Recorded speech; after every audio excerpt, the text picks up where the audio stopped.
रात को मैं अपने कमरे में बैठा था, तभी अचानक से किसी ने मेरे गेट की घंटी बजाई। जैसे ही मैंने दरवाजा खोला तो मैं हैरान रह गया।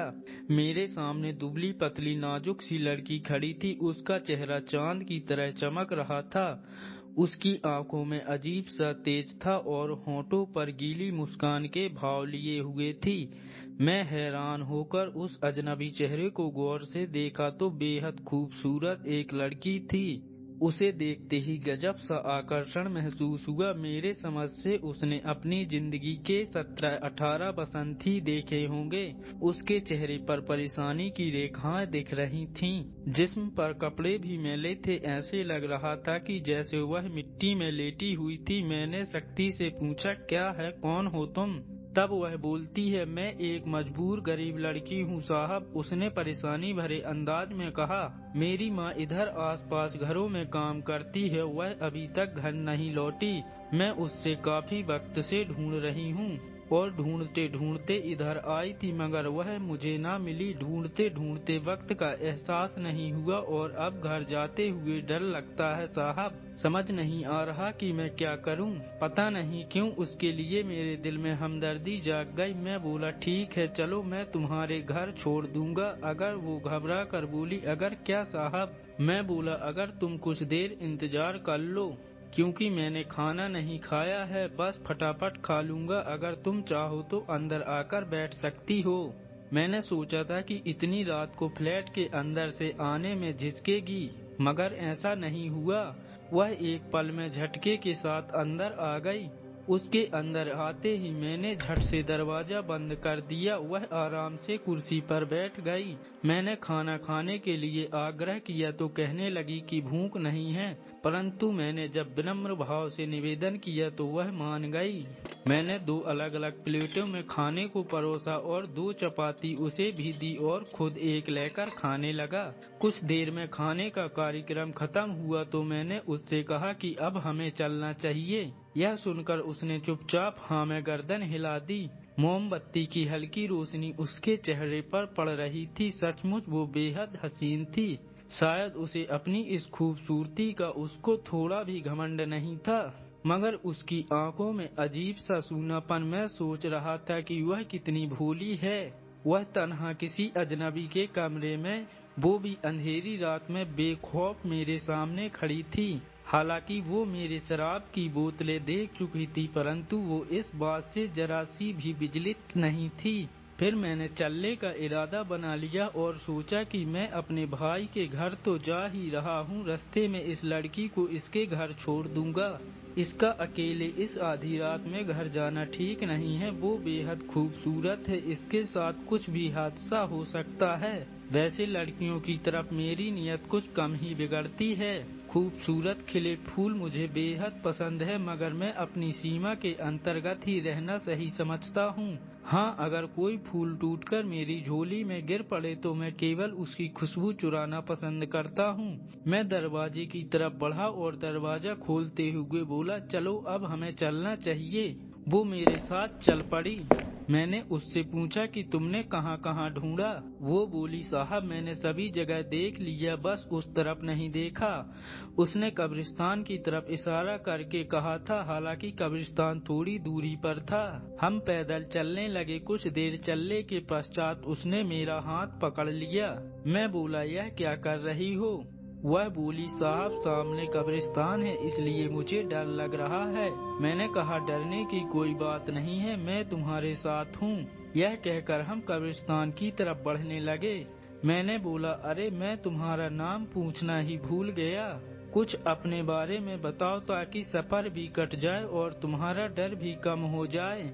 वो सहमी हुई आवाज में बोली, साहब मेरा नाम मोहनी है और मैं पास के गांव रतनपुर में मस्जिद के सामने मेरा घर है और मैं वहीं रहती हूँ, जो कि आपके गांव गणेशपुर से मात्र 3 किलोमीटर की अल्प दूरी पर है।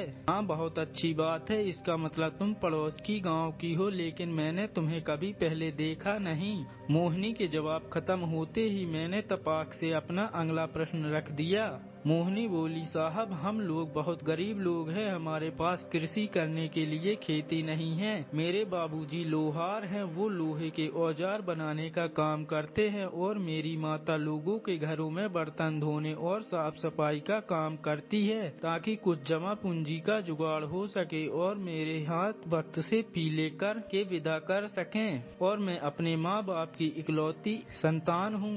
बातों ही बातों से पता नहीं लगा कि हम कब कब्रिस्तान के पास आ गए और वो मेरे साथ जैसे ही कब्रिस्तान पर पहुंची चमगादड़ जोर जोर से चीखने लगे। मैंने गौर किया कि इस बार की चीख पहले से ज्यादा करीब और भयानक थी और वो इस बार उनकी मौजूदगी ज्यादा समीप थी।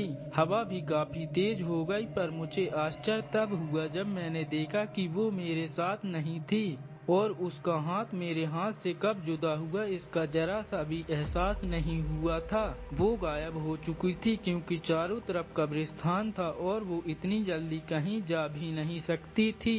अतः मैं गहन सोच में डूब गया। मैं बिल्कुल ही भयभीत हो चुका था। मैं इतना ज्यादा डर गया था कि मैं अपनी जगह से बिल्कुल भी हिल नहीं पा रहा था। हालांकि मैं आधुनिक युग का पुरुष था और भूत प्रेत पर कम ही विश्वास करता था, परंतु यह घटना मेरे साथ घटित हुई थी, इसलिए ना चाहते हुए भी मुझे इस अविश्वसनीय घटना को सच मानना पड़ रहा था। अभी मैं यह बातें सोच ही रहा था कि अचानक मेरे कंधे पर किसी ने हाथ रखा।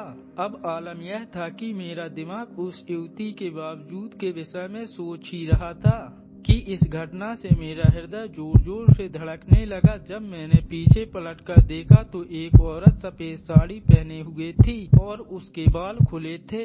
उसके दो हाथी जैसे दांत थे जिनसे खून टपक रहा था। जब मैंने ध्यान से देखा तो उसकी दोनों टांगे नहीं थीं। अब डर के कारण मेरी हालत खराब हो चुकी थी। मेरी समझ में कुछ नहीं आ रहा था। मेरे पलटते ही वो जोर जोर से हंसने लगी।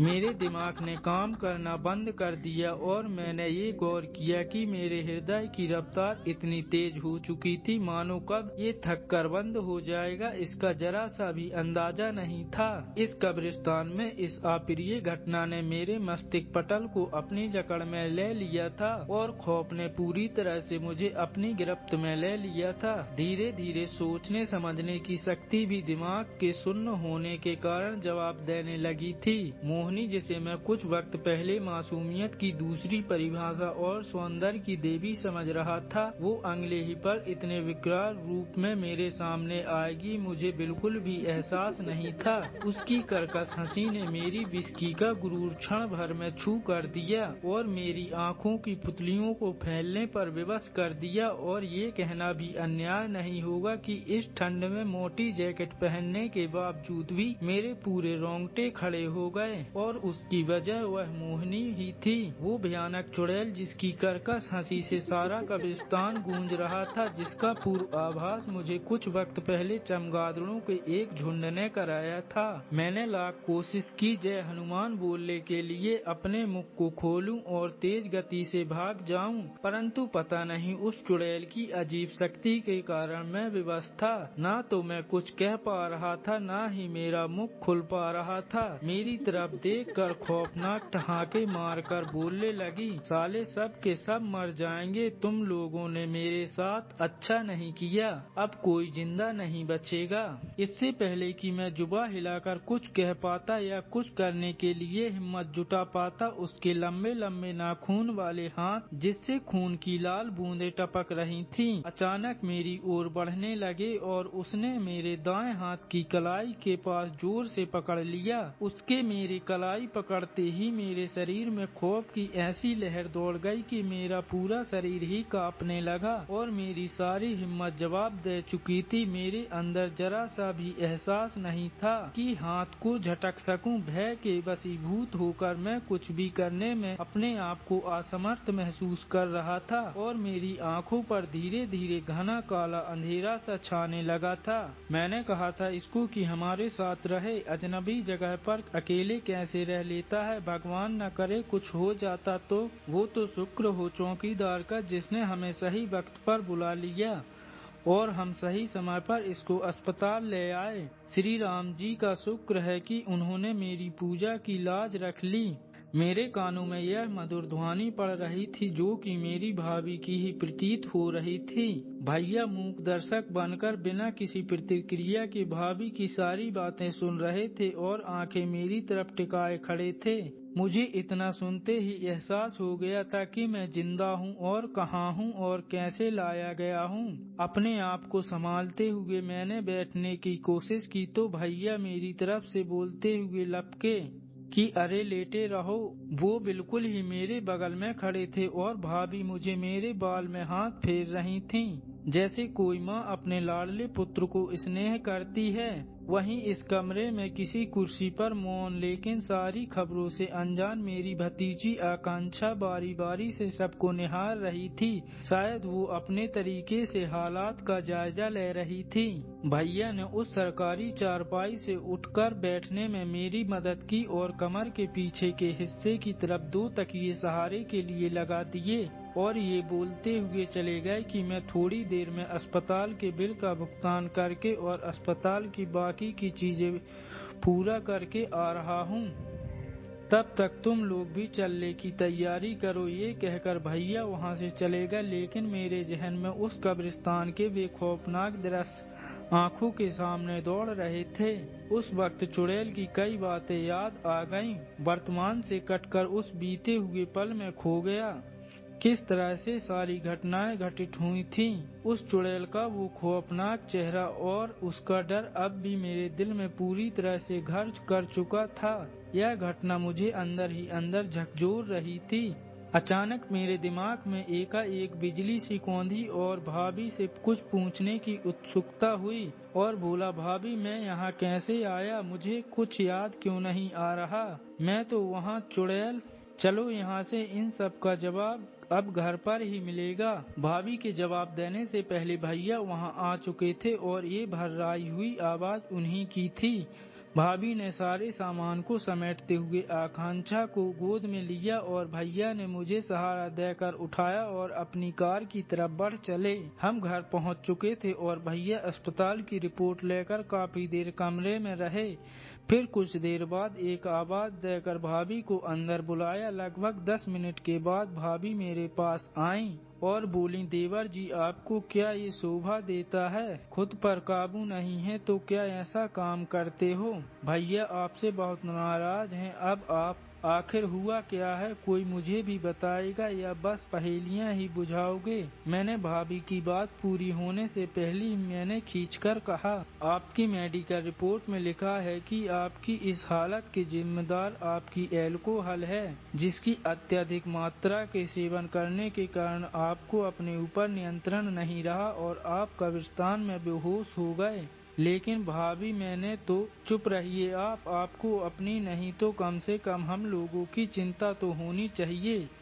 हम लोगों पर क्या गुजरेगी? आखिर मैं पूछती हूँ कि इतनी रात को पीने के बाद आपको कब्रिस्तान की जाने की क्या पड़ी थी? अभी मैं रात वाली घटना से पूरी तरह उबर भी नहीं पाया था कि यहाँ सवालों का अंबार सा लग गया था।